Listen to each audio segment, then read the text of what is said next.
जाहिर बात है क्योंकि एकनाथ शिंदे को लेकर लगातार इस बात को लेकर चर्चा पहले भी आम थी कि उनको ही मुख्यमंत्री बनना चाहिए था। जिस लेवल पे उन्होंने काम किया उसका हक उनको मिलना चाहिए था। लेकिन देखिए, बीजेपी जिस तरह की पार्टी है, अपना वर्चस्व हमेशा फैसलों से नाराज हैं। दूसरी तरफ देखा जाए तो जब उद्धव ठाकरे की शिवसेना पार्टी को तोड़कर विधायकों के साथ बीजेपी को समर्थन एकनाथ शिंदे ने दिया, उस वक्त तो उन्हें मुख्यमंत्री बना दिया गया। लेकिन जैसे ही महाराष्ट्र में एक मजबूत स्थिति में भारतीय जनता पार्टी की वापसी होती है, उसके बाद उन्हें साइडलाइन कर दिया गया। ये नाराजगी हमें खुले तौर पर देखने को मिली थी। शिंदे के गुट के तमाम जो नेता मौजूद थे उस वक्त नाराज दिखाई दिए, लेकिन उसके बाद जो सीट शेयरिंग के फॉर्मूले को लेकर के महाराष्ट्र में विधानसभा के चुनाव से पहले एक बार ये ताकत दिखाने की कोशिश की एकनाथ शिंदे ने कि मैं ही चीफ मिनिस्टर बनूंगा, वो तमाम चीजें जो थी वो बीजेपी ने किस तरीके से साइडलाइन की।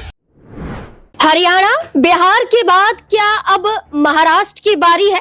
क्या भारतीय जनता पार्टी दिल्ली में तो वापसी कर पाई है, लेकिन क्या महाराष्ट्र को बचा नहीं पाएगी? क्या भारतीय जनता पार्टी और सहयोगी दलों के बीच में गठबंधन क्या महाराष्ट्र में अब टूट जाएगा? देवेंद्र फडणवीस के मुख्यमंत्री बनने के बाद एकनाथ शिंदे उप मुख्यमंत्री तो बने, लेकिन भारतीय जनता पार्टी के हर फैसलों से दूरियां बनाते हुए नजर आए। एकनाथ शिंदे भारतीय जनता पार्टी से नाराज दिखाई दिए। आलम महाराष्ट्र में ये देखने को मिला कि देवेंद्र फडणवीस सिर्फ मुख्यमंत्री ही नहीं बल्कि गृह मंत्रालय की जिम्मेदारी भी उनके ही पास थी। और देवेंद्र फडणवीस ने एकनाथ शिंदे के विधायकों को लेकर एक ऐसा फैसला लिया जिसके बाद एकनाथ शिंदे नाराज बताए गए और दावा महाराष्ट्र में किया जाने लगा कि अब महायुति गठबंधन टूट जाएगा। एकनाथ शिंदे भारतीय जनता पार्टी से अपना समर्थन वापस ले लेंगे। क्या एकनाथ शिंदे भारतीय जनता पार्टी से वाकई अपना समर्थन वापस ले सकते हैं? क्या उद्धव ठाकरे की एंट्री क्या अब एकनाथ शिंदे के साथ देखने को मिल सकती है? क्या महाराष्ट्र में महाविकास आघाड़ी अभी भी मजबूत हो सकता है? तमाम सवाल महाराष्ट्र की राजनीति से जुड़ जाते हैं। न्यूज रूम में मौजूद हैं, तमाम सवालों के जवाब लेंगे। अमन सर मेरे साथ मौजूद हैं। अमन सर से जानने की कोशिश करेंगे। सर, बात करें महाराष्ट्र की, तो महाराष्ट्र में एकनाथ शिंदे मुख्यमंत्री नहीं बनाए जाते हैं, नाराज दिखाई देते हैं। गृह मंत्रालय नहीं मिलता है, नाराज दिखाई देते हैं। विधायकों को जो उम्मीद थी कि कैबिनेट में उनकी संख्या बढ़ेगी, वो नहीं बढ़ती है, नाराज दिखाई देते हैं।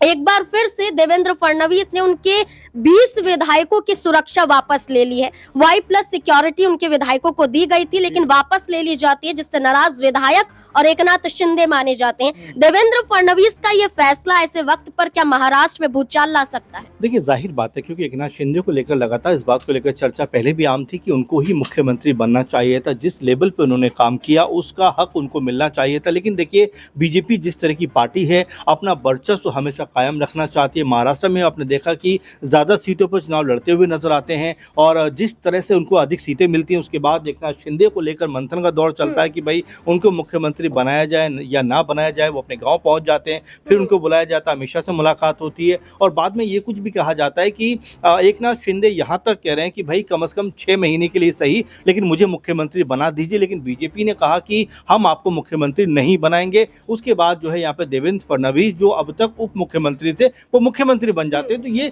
तमाम जो कह सकते हैं फैसले हैं, उसके बाद एकनाथ शिंदे नाराज भी हो जाते हैं। और अब जिस तरह से निगम चुनाव भी है, उसको लेकर भी लगातार कह सकते हैं कि पार्टियां आपस में तमाम जो समीकरण है वो बनाते हुए नजर आ रहे हैं। शिंदे अलग, हाँ, ये भी कहा जा रहा है कि एकनाथ शिंदे का रुख जो है वो अलग है। उसकी वजह भी कह सकते हैं निकल के सामने आ रही है, क्योंकि उनके जो 20 विधायक हैं उनकी सिक्योरिटी को जिस तरह से महाराष्ट्र सरकार ने हटाया है, देवेंद्र फडणवीस ने हटाया, उसको लेकर यही कहा जा रहा है कि अब एकनाथ शिंदे को कहीं ना कहीं कमज़ोर करने का प्रयास किया जा रहा है, क्योंकि इससे जो उनके साथ के विधायक हैं, उनकी पार्टी के विधायक हैं, वो काफ़ी नाराज़ नज़र आते हैं और ये कहते हुए नज़र आते हैं कि भाई अब जब हमारी इज्जत नहीं हो रही है तो फिर पार्टी में या एक साथ गठबंधन में रहने का फिर क्या ही फ़ायदा है। और इस बात को लेकर आप ज़रा देखें कि जब कांग्रेस पार्टी से मध्य प्रदेश में बहुत सारे विधायक सिंधिया के साथ में बीजेपी में शामिल हुए थे, अब उनके ऊपर भी बीजेपी तमाम तरह के आरोप लगा रही है। तो आप ऐसा देखिए कि कोई सगा नहीं जिसको बीजेपी ने ठगा नहीं। उस बात को लेकर कहीं ना कहीं चर्चा होती हुई आम आ रही है कि क्या बीजेपी बीजेपी सिर्फ मौका परस्ती की जो राजनीति है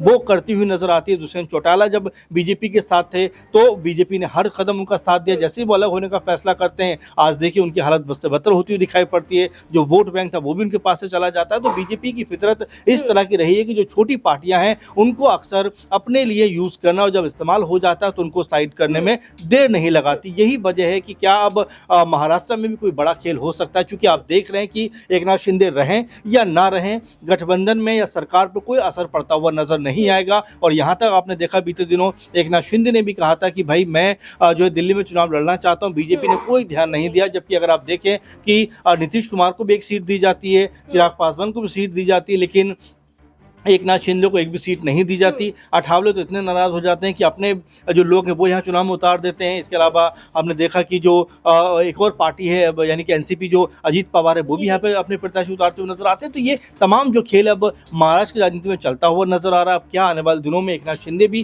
कोई बड़ा फैसला करेंगे, क्योंकि एक सरकार में वो हैं या नहीं है ऐसा लगता नहीं कि कोई खास फर्क पड़ रहा है। इसलिए हो सकता है कि अपने साथी या जो पार्टी के लोग हैं उनके कहने पर अपना समर्थन भी वापस लेते हुए नजर आ सकते हैं। एकनाथ शिंदे का एक फैसला या कहें एकनाथ शिंदे द्वारा उठाया गया एक कदम भारतीय जनता पार्टी में बेचैनियों को खड़ा करता हुआ नजर आया।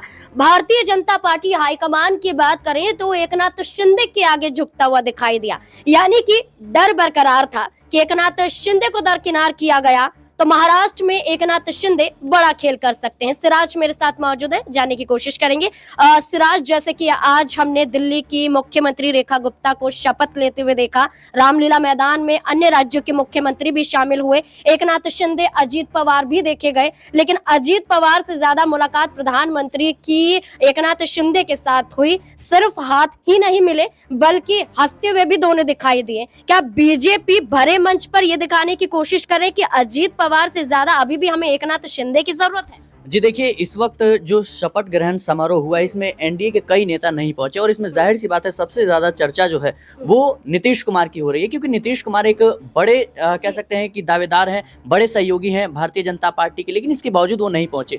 दूसरी तरफ एकनाथ शिंदे की बात करें तो इन दिनों एकनाथ शिंदे भारतीय जनता पार्टी की मुश्किलें लगातार बढ़ा रही हैं। वो देवेंद्र फडणवीस के कई ऐसे फैसलों से नाराज हैं। दूसरी तरफ देखा जाए तो जब उद्धव ठाकरे की शिवसेना पार्टी को तोड़कर विधायकों के साथ बीजेपी को समर्थन एकनाथ शिंदे ने दिया, उस वक्त तो उन्हें मुख्यमंत्री बना दिया गया। लेकिन जैसे ही महाराष्ट्र में एक मजबूत स्थिति में भारतीय जनता पार्टी की वापसी होती है उसके बाद उन्हें साइडलाइन कर दिया गया। ये नाराजगी हमें खुले तौर पर देखने को मिली थी और वो उप मुख्यमंत्री पद जो है उसे स्वीकार करने को बिल्कुल भी राजी नहीं थे। ये अपने आप में दर्शाता है कि कहीं ना कहीं एकनाथ शिंदे और भारतीय जनता पार्टी के बीच सब कुछ ठीक नहीं है। दूसरी तरफ देखा जाए तो वो गृह विभाग चाहते थे लेकिन वो भी नहीं मिला और अभी सीएम फडणवीस के कई ऐसे फैसले हैं जिसको लेकर कहीं ना कहीं एकनाथ शिंदे नाराज हैं और देखा जाए तो अब खुले तौर पर एनडीए में जो फूट की बू है वो साफ तौर पर देखी जा रही है। अजीत पवार भी नाराज चल रहे हैं, तो इसीलिए कहीं ना कहीं भरे मंच से प्रधानमंत्री नरेंद्र मोदी ये संदेश देने की कोशिश कर रहे हैं विपक्षी पार्टियों को कि अभी भी हम एक साथ हैं। और ये जो मंच पर तमाम एनडीए के जो नेता थे वो मौजूद थे, ये अपने आप में दिखाने के लिए थे, शक्ति प्रदर्शन के रूप में कि अभी भी एनडीए मजबूती के साथ एक साथ है। लेकिन इन्हें कह सकते हैं कि ये छुपाना नहीं आता कि जिस तरीके से नीतीश कुमार नहीं आए या फिर भारतीय जनता पार्टी में अनिल विज जिस तरीके से अपनी सरकार के खिलाफ बगावती तेवर दिखा रहे हैं। आप राजस्थान में देख लीजिए, किरोड़ी लाल मीणा अपनी सरकार पर सवाल उठा रहे हैं। तो कहीं ना कहीं भारतीय जनता पार्टी दिखाने की जरूर कोशिश कर रही है लेकिन वो छुपा नहीं पा रही है। सीएम योगी आदित्यनाथ भी खुद इस शपथ ग्रहण समारोह में नहीं पहुंचे, तो कहीं ना कहीं बीजेपी दिखा रही है लेकिन वो छुपा नहीं पा रही है। देखिए, बिल्कुल भारतीय जनता पार्टी छुपा नहीं पा रही है और इसका उदाहरण सीधे तौर पर हम महाराष्ट्र में देख रहे हैं। लेकिन चर्चा अब से कुछ दिनों पहले ये भी हुई थी कि उद्धव ठाकरे गुट के लगभग 6 से 7 सांसद एकनाथ शिंदे के संपर्क में है। ऐसे में देखा जाए तो न सिर्फ महाराष्ट्र बल्कि केंद्र के स्तर पर भी एकनाथ शिंदे भारतीय जनता पार्टी को नुकसान पहुंचा सकते हैं। सांसदों की संख्या एकनाथ शिंदे के पाले में बढ़ जाएगी तो एकनाथ शिंदे न सिर्फ महाराष्ट्र में मजबूत बल्कि भारतीय जनता पार्टी को कठपुतली भी बना सकते हैं। दिनेश मेरे साथ मौजूद है। दिनेश, क्या लगता है कि अभी चर्चा हो रही थी कि एकनाथ शिंदे उप मुख्यमंत्री तो बन गए हैं, लेकिन वो ताकत, वो पावर उनके पास नहीं है जो मुख्यमंत्री के तौर पर महाराष्ट्र में थी। अब उद्धव ठाकरे गुट के सांसदों का भी उनके पास जाना, ये माना जा रहा था कि भारतीय जनता पार्टी केंद्र के स्तर पर भी कहीं ना कहीं नुकसान झेल सकती है। क्या ऐसा नजर आता है कि एकनाथ शिंदे से भारतीय जनता पार्टी डर रही है, क्योंकि केंद्र पर भी गिरने का खतरा बन जाता है? देखिए, मुझे नज़र नहीं आता कि अब एकनाथ शिंदे जो है एनडीए गठबंधन छोड़ेंगे यहाँ पर महाराष्ट्र में, क्योंकि जिस तरीके से उनकी जो कार्यशैली रही है वो कहीं ना कहीं भारतीय जनता पार्टी के साथ मिलकर उन्होंने जो मुख्यमंत्री के तौर पर अपना कार्यकाल पूरा किया है। दूसरी ओर देखा जाए तो जिस वक्त टिकट वितरण समारोह हो रहा था और उसमें यहाँ पर एकनाथ शिंदे के गुट के तमाम जो नेता मौजूद थे उस वक्त नाराज दिखाई दिए, लेकिन उसके बाद जो सीट शेयरिंग के फॉर्मूले को लेकर के महाराष्ट्र में विधानसभा के चुनाव से पहले एक बार ये ताकत दिखाने की कोशिश की एकनाथ शिंदे ने कि मैं ही चीफ मिनिस्टर बनूंगा, वो तमाम चीज़ें जो थी वो बीजेपी ने किस तरीके से साइडलाइन की। और उसके बाद अब शिंदे महाराष्ट्र में इतने कमज़ोर दिखाई दे रहे हैं कि बीजेपी के साथ बने रहना कहीं ना कहीं उनकी राजनीतिक मजबूरी नजर आती है। पिछले दिनों एक परिवहन घोटाले का मामला सामने निकल करके आया था जिसमें 2800 करोड़ रुपए के समथिंग जो है वो अनियमितताओं की बात मुख्यमंत्री देवेंद्र फडणवीस के द्वारा कही गई थी। पिछली जो सरकार थी उसमें परिवहन मंत्रालय एकनाथ शिंदे के पास था, जिसमें जाहिर तौर पर अब मुख्यमंत्री रहते हुए उनकी कार्यशैली पर सवाल उठ रहे हैं कि क्या एकनाथ शिंदे ने ही वो परिवहन विभाग का घोटाला करवाया। दूसरी ओर देखा जाए तो अब उनके 20 के समथिंग विधायकों की जो Y+ सिक्योरिटी थी उसको वापस ले लिया गया है कि कोई आवश्यकता नहीं है इतनी हैवी सिक्योरिटी देने की विधायकों को। तो ये समझ में आता है कि बीजेपी अब कहीं ना कहीं एकनाथ शिंदे को जो है वो अपनी बी पोजीशन पर रख रही है, यानी कि नहीं चाहती है कि एकनाथ शिंदे या फिर तमाम जो दूसरे सहयोगी दल हैं इस वक्त महायुति गठबंधन में महाराष्ट्र में वो उस कदर आगे बढ़ते हुए नजर आए। अपने सांसदों की बात की तो मुझे नहीं लगता कि एकनाथ शिंदे के सांसदों की कुछ अधिक यहाँ पर आवश्यकता है, लेकिन आगे आने वाले वक्त में यदि ऐसा हुआ तो शिंदे कहीं ना कहीं महाराष्ट्र की राजनीति में पूर्णतः दरकिनार हो जाएंगे। और मुझे हरियाणा का वो मंजर याद आता है जब दुष्यंत चौटाला के साथ 4.5 साल तक सरकार चलाई बीजेपी ने, दुष्यंत चौटाला को 10 भारी भरकम महकमे दिए। उसके बाद लोकसभा चुनाव आते ही 2 सीटों को लेकर दोनों पार्टियों के बीच में ठन गई और उसके बाद हरियाणा की राजनीति से जननायक जनता पार्टी का सफाया हो गया।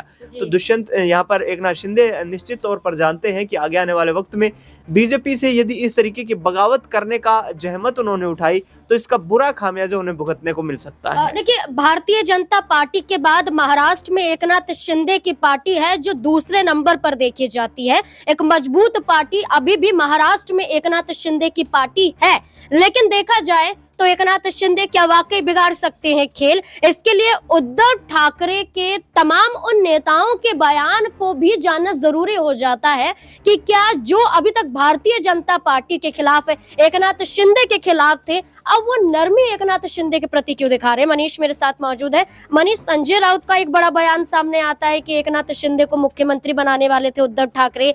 क्या ऐसे समय पर संजय राउत का बयान क्या महायुति गठबंधन में खलबली पैदा कर सकता है? जी बिल्कुल, यहाँ पर देखा जाए तो संजय राउत यहाँ पर तमाम बड़े बयानों को देने के लिए जाने जाते हैं और जिस तरह से वो बयानबाजी करते हैं उनकी बयानबाजी से पूरी महाराष्ट्र की राजनीति जो है वो पूरी तरह से प्रभावित होती हुई नजर आती है। और एकनाथ शिंदे को लेकर जिस तरह से वो दावा करते हुए नजर आए कि ये 2019 की बात है जब यहाँ पर सीएम की जो कमान है वो एकनाथ शिंदे को यहाँ पर सौंपना चाहते थे, लेकिन यहाँ पर जिस तरह से शरद पवार की बगावत और भारतीय जनता पार्टी की बगावत जो यहाँ पर देखी गई उसके बाद कहीं ना कहीं शिंदे ने जिस तरह से यहाँ पर शिवसेना यूबीटी के साथ जो यहाँ पर खेल बदला और उसके बाद यहाँ पर जब भारतीय जनता पार्टी का दामन थमा और उसके साथ जो गठबंधन किया कहीं ना कहीं उसको लेकर भी यहाँ पर संजय राउत हमलावर होते हुए नजर आए हैं। और जिस तरह से एकनाथ शिंदे को लेकर यहाँ पर पूरा महाराष्ट्र के अंदर विधानसभा चुनाव लड़ा गया, लेकिन उसके बाद नतीजा ये रहा कि देवेंद्र फडणवीस को मुख्यमंत्री पद की कमान सौंप दी गई। तो स्थिति साफ है कि भारतीय जनता पार्टी किसी भी पार्टी को अपने साथ मिलाती है तो उसका पूरा इस्तेमाल करती है और जब तक उसका इस्तेमाल किया जा सकता है तब तक इस्तेमाल के लायक उसको रखती है, लेकिन उसके बाद जब जहां उनको उसकी जरूरत नहीं होती तो दरकिनार कर देती है। वही चीज कहीं ना कहीं एकनाथ शिंदे को लेकर देखी जा रही है। एकनाथ शिंदे को भी भारतीय जनता पार्टी अब दरकिनार करती हुई नजर आ रही है और जिस तरह से शिंदे यहाँ पर बीच बीच में बयानबाजी भी करते हुए नजर आते हैं तो कहीं ना कहीं एकनाथ शिंदे का यहाँ पर महायुति गठबंधन से अलग होना लाजमी है। और महाराष्ट्र निकाय चुनाव को मद्देनजर रखते हुए ये भी कहा जा सकता है कि अगर शिंदे यहाँ पर अलग होते हैं तो कहीं ना कहीं भारतीय जनता पार्टी को इसका खामियाजा उठाना पड़ सकता है, क्योंकि अगर शिंदे अलग होकर उद्धव ठाकरे गुट की तरफ चले जाते हैं तो उद्धव ठाकरे गुट की पकड़ जो है वो निकाय चुनाव में कहीं ना कहीं मजबूत मानी जा रही है। और पहले भी जो निकाय चुनाव हुए हैं उसमें भी कहीं ना कहीं शिवसेना यूबीटी का दबदबा रहा है। तो ऐसे में ये कहा जा सकता है कि अगर शिंदे यहाँ पर दरकिनार होते हैं या खुद को अलग अपने आप ही कर लेते हैं तो कहीं ना कहीं शिवसेना यूबीटी की तरफ जाकर भारतीय जनता पार्टी और अजीत पवार दोनों की मुश्किलें बढ़ा सकते हैं। हरियाणा में जननायक जनता पार्टी ने तेवर दिखाए तो भारतीय जनता पार्टी ने गठबंधन ही तोड़ दिया कि अब जरूरत आपकी नहीं है। महाराष्ट्र में वही खेल एकनाथ शिंदे भी खेलते हुए नजर आ रहे हैं। एकनाथ शिंदे भारतीय जनता पार्टी से नाराज बताए जाते हैं, वहीं गठबंधन को मजबूत भी बता देते हैं। देखना होगा कि महाराष्ट्र की राजनीति में एकनाथ शिंदे क्या वाकई भारतीय जनता पार्टी के खिलाफ उतरते हुए दिखाई दे सकते हैं या फिर नहीं। इस मुद्दे को लेकर आपको क्या लगता है, अपनी राय कमेंट सेक्शन में जरूर दें। देखते रहे SPN9 न्यूज। धन्यवाद।